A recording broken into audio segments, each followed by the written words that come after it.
Hi folks, Giddy Up is back.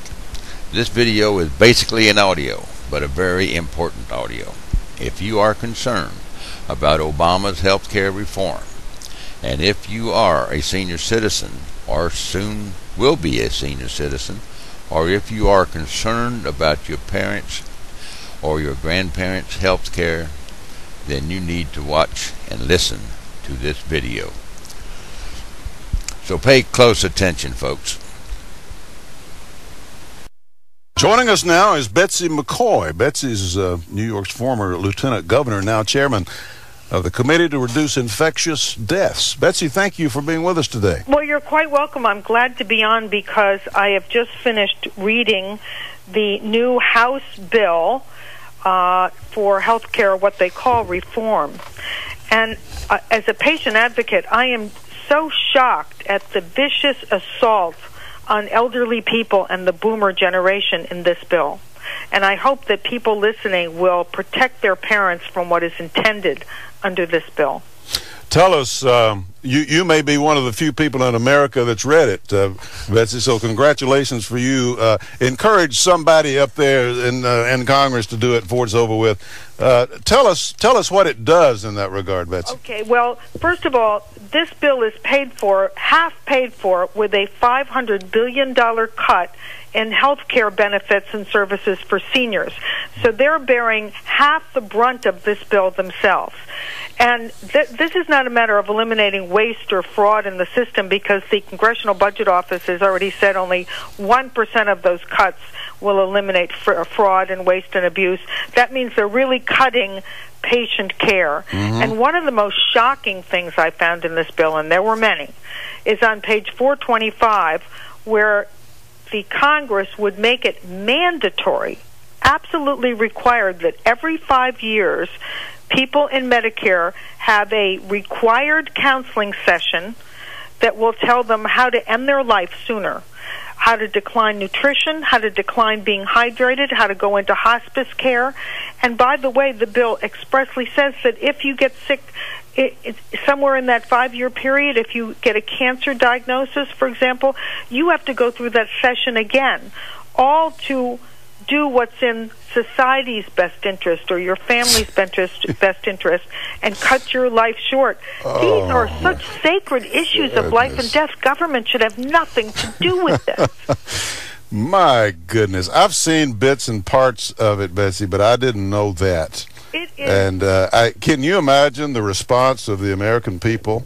Yes. When they find this out? Well, I hope they do find it out. And this is just the latest dangerous, dangerous assault on the elderly. You know, way back in February when the stimulus bill was passed, there was slipped into that bill something called comparative effectiveness research. Now that sounds good, right, Fred? You'd want to know which drug or which device works best.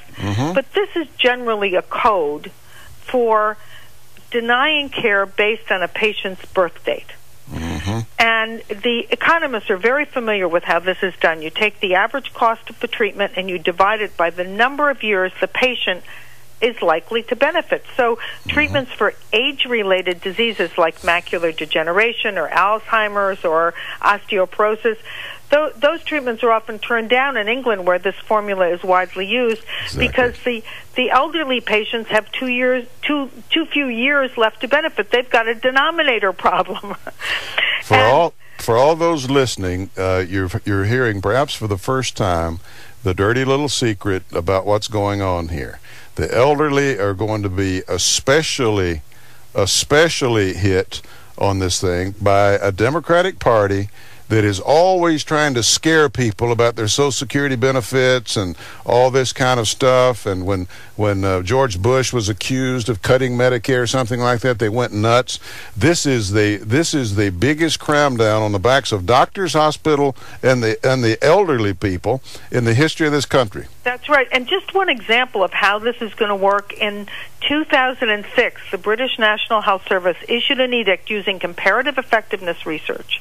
They issued an edict that elderly people with macular degeneration, that's a condition that causes blindness, couldn't get a new drug to save save the vision in one eye until they'd already lost their vision in their other eye. Can you imagine? They had to go blind in one eye before they were eligible to get this drug, because that was the cost-effective way to do it. Well, people will ask, well, why are they doing this? Why would they single out? And the answer, of course, is that's where the money is. That's right. People cannot, when Barack Obama talks about saving money in the long run, I mean, as on the other hand, they're talking about raising trillions of dollars in taxes, to pay for it, but saving money in the long run, where do you think he's going to get those savings? By it's your mother or father's life. Exactly. And he wants to make it so that if you happen to be able to afford to take care of your mother, or can buy insurance that would do that or something like that, that you can't do that because that would be unequal treatment. We've got to have equal. That in the bill too. Nobody can get more by paying for it themselves. But here's one of the most dangerous things, Fred. The president's health advisors, these are highly educated, widely published people like Dr. Ezekiel Emanuel. If that name sounds familiar to you, it's because he's the brother of the president's chief of staff, Rahm Emanuel. So he's in a position to put his views into effect. And here's what he says. I've read quite a few of his articles. And he says that people who have incurable or irreversible illnesses should not be given basic health services. And here's the example he gives. This is a direct quote, Fred. An obvious example, says Dr. Emanuel, is not guaranteeing health services to patients with dementia. Imagine denying basic health care to your parent who has Alzheimer's, or to your child who has cerebral palsy.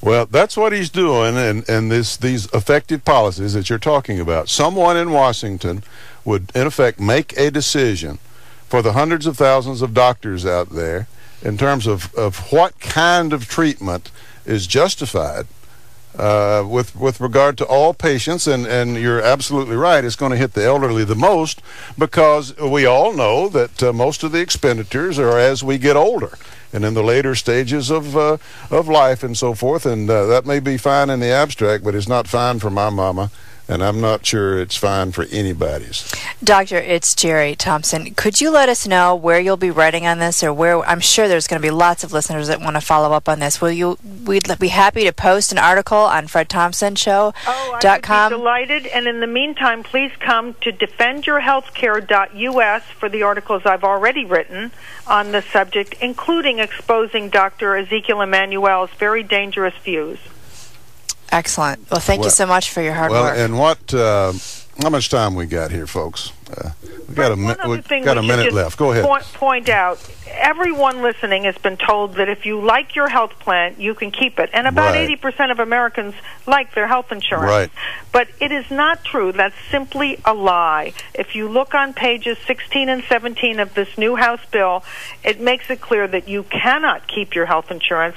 You're going to be forced to switch to a low-grade HMO-type plan that's going to limit your access to specialists and tests, and you're going to pay a lot more in higher taxes for this health plan you don't want.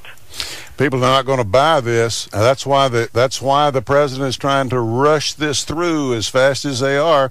But thanks to people like you, Betsy, and we'll try to do our part in enlightening the people as to what's in this legislation. Thank you so much for being with us. You're quite welcome.